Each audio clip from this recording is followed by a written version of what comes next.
All right, welcome back to the Commanders Declassified podcast, your source for fan related nonsense and occasional insight. It's the best we can do on this fine broadcasting platform that we have. My name is Eric. My guy Mike is here. What's up, Mike? Yeah, buddy, what's happening, y'all? Le is not going to be in tonight. He is, I believe, recording his latest jazzercise exercise video.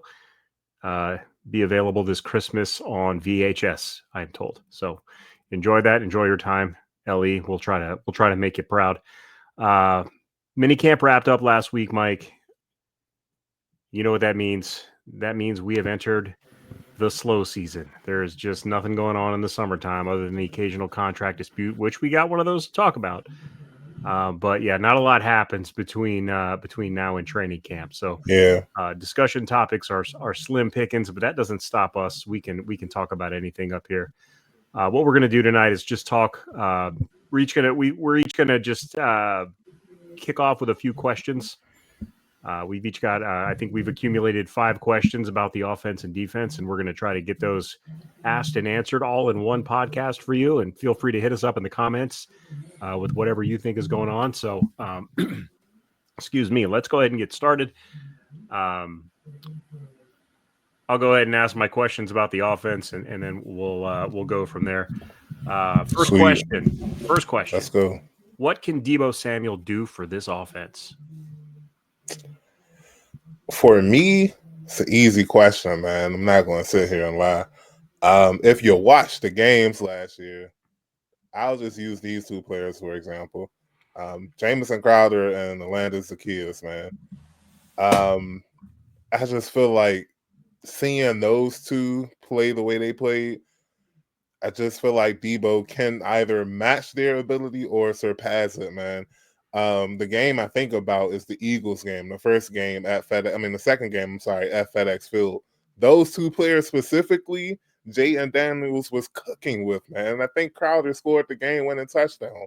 Yes. So I feel like you can put Debo in the backfield. You can put him on the outside. You can put him in the slot. Somebody referred to him as, matter of fact, it was Greg Cosell. He was talking to Joe on the Kime Report. He's the ultimate chess piece. And what that means is that you can really use him anywhere you want on the field. Shoot, sometimes you might even line him up as offensive line just to throw off the team.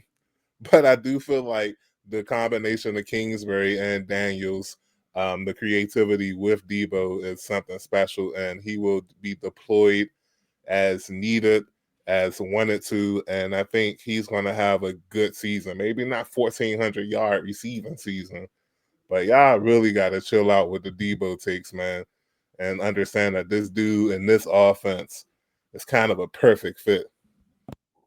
I would agree with that. My only concern is what's left in the tank because he didn't he obviously was a little bit out of shape last year due to some injuries in the offseason, some stuff going on. He never really looked like himself. Was that a precursor for like what the rest of his career is going to look like, or is this change of scenery a nice motivating piece for him? He looked good. I mean, there were some jokes about him in training camp. He looked good. He looked like Debo. He looks like a bowling ball. It's just what he's always looked like. But they've talked about his speed. The hands are there. He's very physical. Again, he's not going to beat anybody with technique, but he's going to just get the ball in his hands and wreak havoc. That's the hope anyway. And I think a healthy and motivated Debo still has plenty left in the tank to make this offense a lot better in 2025. What's up? It was last week during the press conference with Dan Quinn. I even sent this to you, Ali, earlier in the group chat. Um, he said that Debo was one of the fastest, if not the fastest. I can't remember his exact quote, but he said that he was really, really explosive and that he blew by somebody on the off defense, and he forgot. Quinn forgot how fast Debo was, and I was when he said that, I was like, bruh, is he? I know he's not looking at social media, so the fact that he said this unprompted, because like I said, I'm pretty sure he's not listening to social media. The fact that the head coach is saying that this man is as explosive as anybody on the team, a team, by the way, that has Austin Eckler, that has Terry McLaurin, that has I can't really think of any more explosive players. That's kind of a bad thing.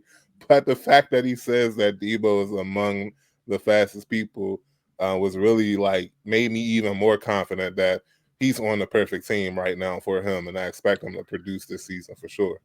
Yeah, I guess it depends on who he blew by. Was it like Dietrich Wise or somebody, or was it a DB? Everything's relative, man.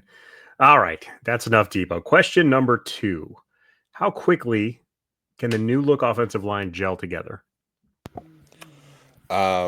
Pretty quickly, man. Not talking about myself again, but I had a tweet on Twitter. It kind of blew up talking about the 2005 offensive line for the Redskins compared to the 2025 offensive line for the Commanders, and I think they can gel pretty well together, man, and that they can have a good season a la the 2005 Redskins, man. I feel like they were good across the board, left tackle to right tackle.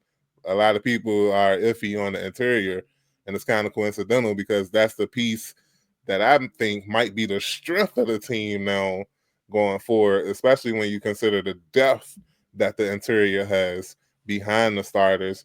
So I just feel like with the offensive line, with the coaching, with the talent, that they can gel together really quickly. And of course, the straw that stirs this whole offensive drink, and we'll probably mention him with every single question. Jayden Daniels just kind of makes it easier, man. So yeah, I really feel like the O-line will get off to a nice start, and they're going to have to, especially with their week 1 opponent, who we may talk about later. Yep.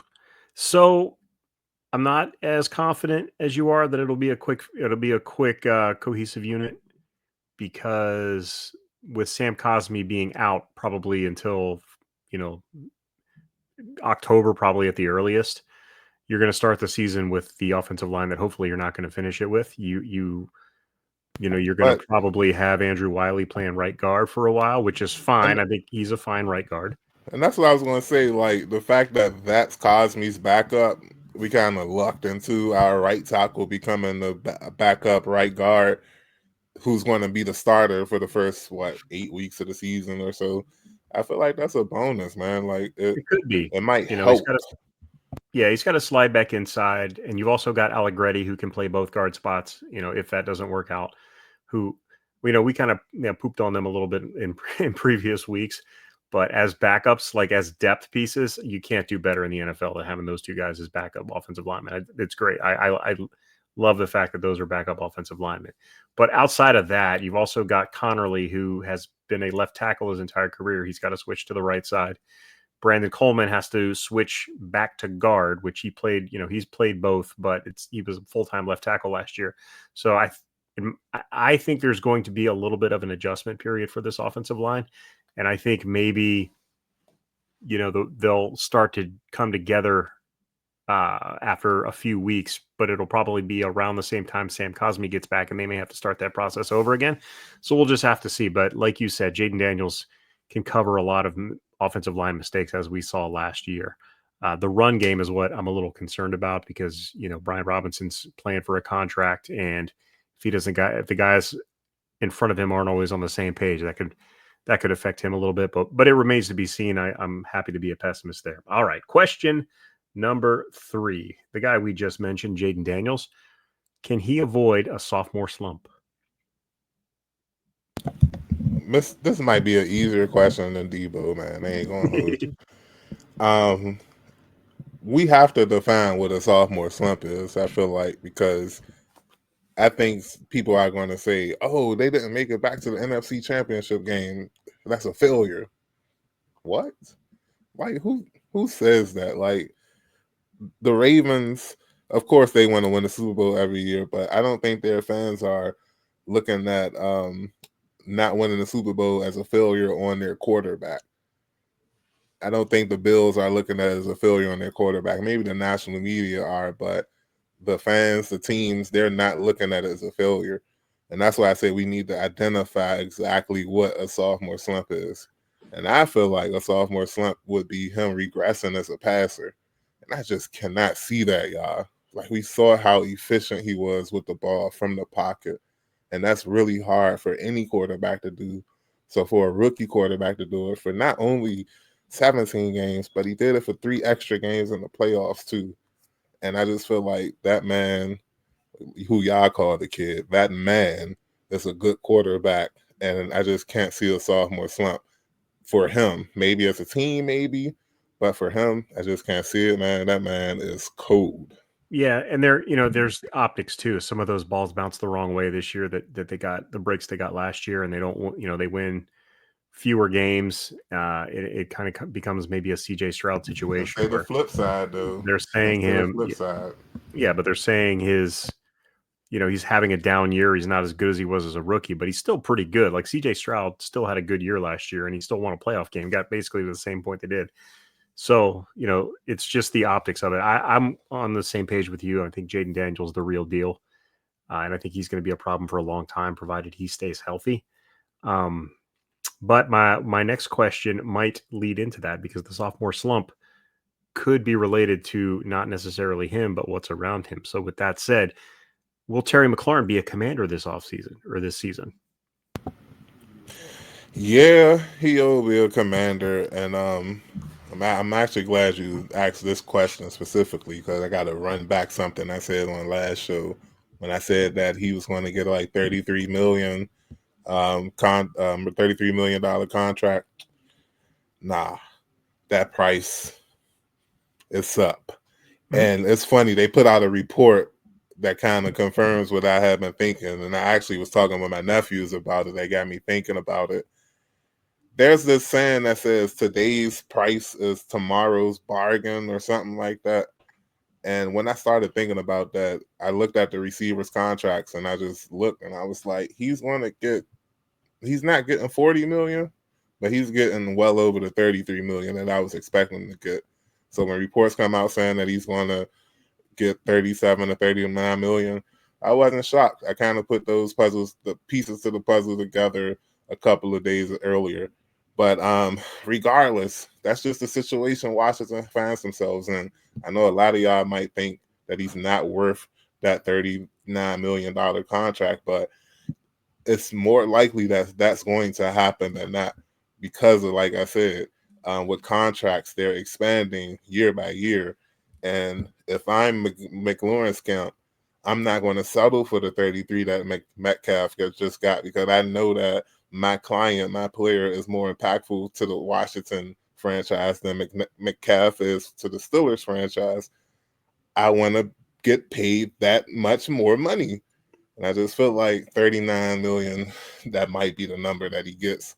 And as hard as it is, you can accept that, because the salary cap is going to increase too in a couple of years. So it'll offset the cost. And yeah, I think he'll be a Commander, and I think it's going to be well over 35 a year. Yeah, the next guy up sets the market. It's just how it works. He's the guy that's up for a contract right now. He's going to set the market, and then next year somebody else is, or maybe later this offseason somebody else will.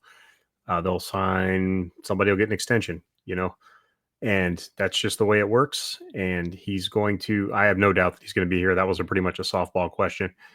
But yeah, he's going to be here, and I can totally see him getting 37, 38 million, because that's the market. But I think it's going to be like a 2-year with avoidable year at the end. So it's not going to be like a, monster long-term contract. They just, for one, they don't do those anymore. For two, he's going to be 33 years old by the time that comes off, because we also forget it's a contract extension. So he's still under contract this year. He's going to play that out. That's when the extension kicked in. So you give him that 2-year with an avoidable third year, you basically got him at least for 3 more years, possibly 4. So yeah, he's 100% going to be a Commander next year. And my final offensive question is, can the Commanders' offense sustain the 4th down efficiency? They converted 78.5% of their 4th down attempts last year. And these aren't like Philly tush push 4th and 1s. They were converting 4th and 6, 4th and 7, 4th and 4 on a consistent basis. I mean, it was like week 5 before they got stopped on one. It was nuts. Is that something that is sustainable for this offense? statistically speaking, no, it's not sustainable. I'm not going to sit here and say that I expect them to go 80% on fourth downs again next year. Um, or even with 92% on 4th and 1 or something crazy like that. I'm not going to say that they can do that, or that they will do it. I'm sorry, but are they capable? Absolutely, they are. Especially again, going back to your first question, when you add Debo Samuels in, let's just say hypothetically speaking, it's 4th and 3. You're on your side of the field, which means that you're closer to the other team's end zone. You're on your side of the field, but you're close enough to midfield where you're comfortable going with it. 4th and 3. You got Jay and Daniels, Austin Eckler, Debo Samuels, Zach Ertz on the field. That's And Terry what, McLaurin, because he's 5? going to be a Oh, commander. I'm sorry. Forgot about McLaurin. That's like 5 or 6 people you got to deal with, and you got to cover 3 yards. Like, absolutely, they can repeat this efficiency, man, because you can't stop 6 players at the same time. 6 being the quarterback who can easily run 3 yards in what, a half a second, maybe. So I'm just saying, man, like, do I expect it to happen again? No, just because of the numbers alone, it was crazy. But is it possible? You better believe it. Yeah, I would agree with that. Um, I don't know if they're going to be a historic fourth down team again next year, but I am never going to feel uncomfortable with them going for it on fourth down because they just have done it so well and the playbook is wide open. So, they will always have a very good chance to make it on fourth down. They may regress to, 65% or whatever the rate is. Cause there were some other teams above 70% last year. I don't think it's like an unreasonable number, but Washington was like way above at 78.5. That's hard to sustain. But even if they can, if they're in that 65 to 70% range, we're going to be a very good team once again next year. Well, that's 5 questions for the offense, Mike. What have you got for me in relation to the defense? We are flipping the field. We are flipping the field. I will be asking 5 questions on the defense, starting with question number 1. Question of the offseason, honestly. Can they generate pass rush? Can they generate pressure to the quarterback with the pieces that they have currently? Yes, but it may not look like what we are used to. I think the focus this year with the way they built their defensive line and retooled it was stopping the run, setting the edge, because that's where they really struggled last year. They didn't have a great edge rusher last year either. I mean, Dante Fowler had a good year, but he was like, most of it was at the beginning of the year. And, not to take anything away from him, but he was never, he wasn't exactly a top 5 pass rusher. So the defensive front is going to look a lot like it did last year as far as there's no superstar on the edge. But what they have done is gotten a lot beefier, especially on the edges. They've got with Dietrich Wise and bringing in Kinlaw, who's going to kick out to end quite a bit next year, with Johnny Newton, Daron Payne still manning the middle. They've got a lot of pieces that they can get a pass rush with. So I think it's very much going to be a pass rush by committee next year. I don't think you're going to have a 15 sack guy, but you might have 3 or 4 7 sack guys, and that's great. And a couple of 5 sack guys. That's, so, at the end of the year, your team has, 50 sacks, but nobody has 15, right? You don't have that elite Trey Hendrickson, TJ Watt kind of guy. You've just got a bunch of guys getting to the quarterback, hopefully at opportune moments. And more importantly, you've got guys who can play the run a little bit better. Those edge setters that can funnel those runs back inside where Bobby Wagner can do his job a little bit more efficiently. That's going to make the linebacking core better as well. So yes, they will generate pressure. It just, they're not going to have a Montez Sweat, unfortunately, next year.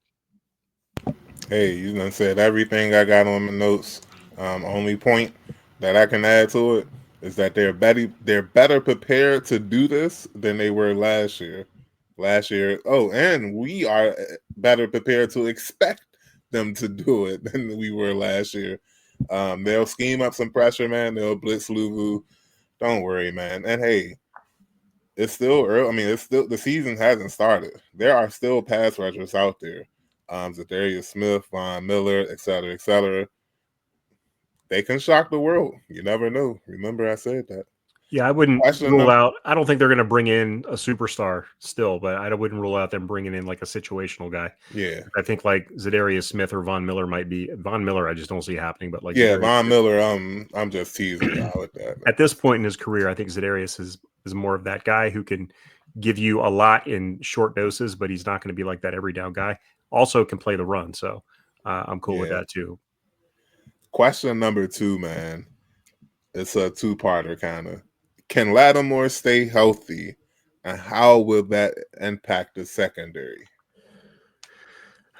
I don't think you're going to get a 17 game out of Marshawn Lattimore anymore ever again. But if you can get 12 to 14 good games out of him, Okay. um, I think that's at this point in his career, just based on his history, that is going to qualify as a healthy season. And if he's healthy for the playoffs, preferably if he's going to miss a few games, it should be like in October. Um, but yeah, I don't know if you're going to get a full healthy 17 games out of Marshawn Lattimore. But if you can get a really good Marshawn Lattimore for a good chunk of the season and the playoffs, that's going to do wonders because I don't think he's washed. I just think he's a little bit snake bitten with injuries. And hamstrings are the kind of thing that, like, once you get it, it's hard to really fully be healthy from that again, especially as you get into that 29, 30-year-old range, which is where he's creeping up on. So a healthy Marshawn Lattimore will help the defense tremendously. And even if he's out for a few games, like I said, the 3 to 4 or 5 games that he might miss, hopefully like 4, Jonathan Jones is more than capable of kicking out and playing that role for that period of time. Like, I don't know that he's an every down player at the outside anymore in his career, but he's a guy I feel much better about kicking him outside than, Benjamin St. Juice last year or somebody like that. Like, we've got Amen, really good brother. depth. And Trey Amos on the other side, hopefully he takes on that role a little bit quicker, gives you some flexibility there too. He could, the hope there is that he can be that number one corner eventually. Maybe he can fill that role sooner than we want, and we can, give Marshawn a little bit of rest. But no, I do think that Marshawn will give us. I don't think his play has regressed. I think injuries and the switch in teams last year was a big part of why he struggled. And let's not forget, he made a lot of big plays even in the short time that he played.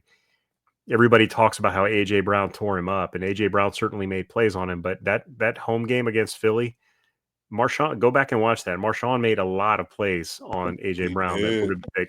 would have other guys on this team would have given up. So I still have confidence in Lattimore. I still think he's going to be a really good player. I don't know if he's going to give us 17, but I think he's going to be a big part of the defense for the better part of next season. All right. Joe Witt's Joe Witt's growth in year 2. Do you expect him to take a leap or pretty much the same as last year as a coach? I don't know how much of a leap Joe Witt needs to take as a coach. Other than maybe getting some expanded responsibilities. Like, I unfortunately, not being inside the locker room, you don't really know how much he did and how much was Quinn. But Quinn seems really big on delegating. So I do believe that last year that defensive room was Joe Witt's. So I think the leap forward could be, I don't want to call him a finished project at coach because he's somebody who allegedly loves to self-evaluate and really goes back and is really as hard on himself as he is on anybody else and always looking for ways to get better. I don't know if that constitutes a leap in his coaching ability because I think he's just a really good football coach in general. Hopefully he'll be a head coach someday, not in the division. But I think if I think the defense can take a leap next year just based on the talent that's come through that gives Joe Witt more options to show off what he can do as a coordinator, where he's worried less about covering up deficiencies than he is about getting after it. So that's what I'm looking forward to seeing. But I love Joe Witt as a defensive coordinator and hopefully a head coach one day. Last 2 questions. How much can the Commanders defense rely on Bobby Wagner in the 2025 season? Bobby Wagner can play as long as Bobby Wagner wants to play. That's my opinion. His play last year, may not have been up to his standard, based on the rest of his career when he was a little bit younger and more explosive, but he was still a second team All Pro, I believe. So he's still pretty good. And I don't have any reason to think that he's going to drop off. And I think the guys like the improved defensive line play, hopefully, will help him even more. That'll free him up to do a little bit more, and he's not going to have to chase as much as have stuff funneled back to him, which I think will be a big deal. And I would like to see, getting off topic a little bit, the guys behind him be able to step up, and hopefully he can be that mentor to. I'm drawing a blank on the guy's name. The guy we drafted last year, who's like the crazy athlete, Jordan McGee. Jordan McGee. Yes, he was injured last year, but he's apparently like a freak at linebacker that they love. So hopefully we can get him some reps to eventually be Wagner's replacement. But I'm under no circumstances willing to just try to push Bobby Wagner out the door unless there's just a monster drop off in his play, and I don't see that happening. Yeah, he was suspect against the pass last year, but outside of that, I really don't have no problem with him. If he does get injured, yeah, I expect Jordan McGee to not replace him, but definitely play his position to the best that a second-year player can play it. And final question, man, probably the biggest question of the year. Ranked 31st against the run in 2024. Can Washington finish in the top half against the run next season? On defense, of course. Yeah. Can they? Sure. Like I said, they did a lot of work on the defensive line, specifically focused on improving their run. So hopefully they can make that jump. If they do, team is already a Super Bowl contender, but if they can make a big jump in their run defense, I mean, they could be like a favorite in the NFC. Like they could be really, really good because that was their big Achilles heel last year. And they addressed it pretty well with all the guys that they added. They really beefed up the front. So I'm excited to see what they can do. I don't know if I can guarantee that they'll make that jump because we're in the division with Philly and, we play, I trying to even blanking on the schedule next year, but it's just going to depend on what we see as far as running games next year. I think we play the AFC West. So you got to go against Harbaugh, and Andy Reid is always crazy with his run game. He's going to run those crazy reverses because you can give up big plays on those. So it's hard to say, it's hard to project that, but I wouldn't surprise me if they finished in the top half of the league next year. All right, cool. And before we leave, we got one more last set of homework that Ellie gave us, man. He wanted us to pick 5 games for the 2025 season that opponents could sneak up on us on. And these are the 5 games I went with, bro. I really feel like week 1 versus the Giants at home, they can definitely sneak up on us. The Raiders at home, week 3, definitely can sneak up on us. I really feel like this Seattle Sunday night football game, as of now, I think y'all might be sleeping on them. Remember, they got a second-year head coach in Mike McDonald. He's always energetic, hungry, or whatever. I have no doubt that Seattle's defense will be ferocious in that game, so don't sleep on them. The Spain game versus the Dolphins, that's definitely a setup game. Miami is a lot of speed too, so that can give Washington fits, man. And finally, the Vikings. Depending on what McCarthy does to start the season, the Vikings can be a very, very dangerous team, man. They got some pieces there. That defense should be lit again. It all depends on McCarthy, and I'm a believer, man. I'm not going to hold you. So those are 5 games I think can be possible trap / sneaky games. Yeah, it's pretty close to my list. The Vikings I didn't really have on there because I think Kevin O'Connell's just too good of a coach to have them sleep on you a little bit. The Raiders definitely, just because that's probably going to be one of the most improved teams in the AFC, and Pete Carroll knows Dan Quinn really well. So that could be a very interesting. I ain't think about that. That's even more reason. Yeah, I know Geno Smith does not scare me at all, but you never know with the improvement, and they've got some weapons out there. And you said Bobby Wagner struggles against the pass, and they've got probably the best tight end in the league. And I'll say it right now, Brock Bowers is probably already the best tight end in the league as a receiver. So that's our boy Kane Madrano is going to get his work in that week. Outside of that, I don't know. Like sneaking up is such a weird thing. I agree with you on the Giants because the Giants just always give us problems. even when they're bad, they still play us close. So that's, and I don't think they're going to be as bad this year as they were last year. And they've again got some really good weapons. We'll see Jackson Dart early if he's the starter, or they may start. They got Russell Wilson, Jameis Winston. One of those guys is going to be a saint. But so that's a game that could certainly sneak up. Russell Wilson has had some success in the past against Washington. I got Chicago in there as my last one. I wanted to put them in there. I wanted to put because that game last year, everybody remembers the Hail Mary, but there's a reason there was a Hail Mary game because it was super close and we were losing at the end. And Caleb Williams played really well in the second half of that game. And our offense didn't play well at all in that game, other than really the last play. They kind of let the Bears hang around last year. And this is the Bears that were coached by really did. Yeah, they were coached by Matt Eberflus. And there's been a serious upgrade in head coaching potentially in Chicago. And you're going to see a bunch of stupid trick plays because it's Ben Johnson. That's what he does.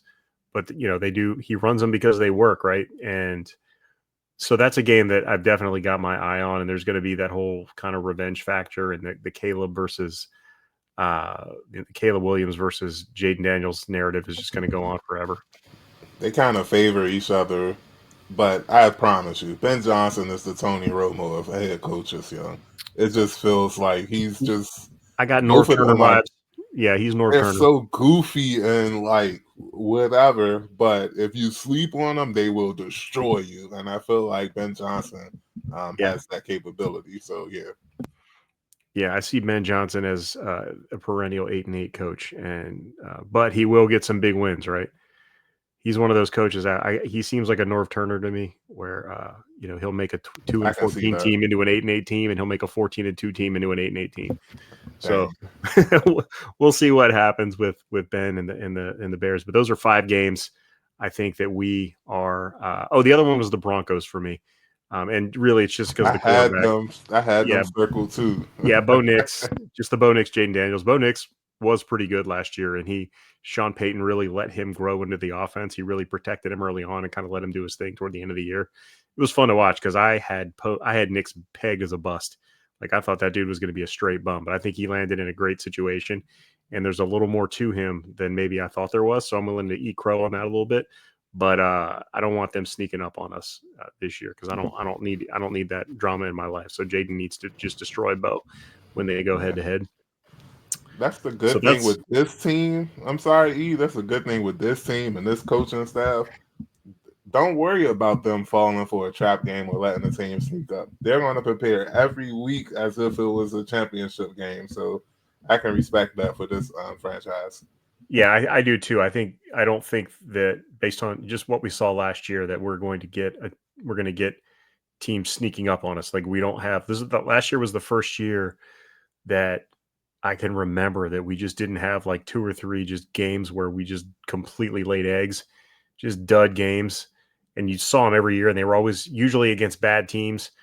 So that was a breath of fresh air. And hopefully I can't think of one game. Yeah. We didn't play great in the Bears game, but of course that was just a great, the finish in that.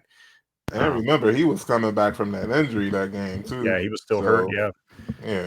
And we beat the teams that we were supposed to beat, which I thought was phenomenal outside of the one Dallas game where just everything went wrong. But even that wasn't a stinker of a game. It was just, stuff didn't go our way. So looking forward to it. I'm looking forward to another. I look forward to this team not being terrible. They may not be the best team in the NFL every year under Dan Quinn. They may not be. They may go 8-8. They may go sub 500 once or twice, but they're never going to be just like a miserable team to watch. They've already got that attitude and that personality that's great. So I'm looking forward to this season. I'm looking forward to getting you guys through the off season, the doldrums of summer, where you got nothing to watch but boring baseball and tennis. So we need to don't watch the Nationals, especially tonight. Though not turn that game on. No. Don't watch. Well, go to the games. Nationals games are amazing to go to. They're a lot of fun. But yeah, watching baseball on TV is pretty much the worst. So we're going to help you out every week. We're going to be back here, and Ellie will be back hosting much better than I can. Mike will be dropping the knowledge, and I will also be here doing stuff. So we look forward to hanging out with you. Please give us a like and subscribe if you could. You can get us on all of your podcast catchers. I don't even know what all of them are, but like Apple, Spotify, Amazon, we're on all of them. You can catch us on YouTube if you want to get a little Tin Can and String. We on there too. We got the Tin Can and String, got the Transistor Radio. It's like we're everywhere. So you can catch us. It does help in the algorithm if you give us a like. So please do that. Leave a comment. Tell us what you like, what you don't like. Give us a 5-star review on those podcatchers. We appreciate you guys listening. We will be back here next week. And that is going to do it for us. Peace out.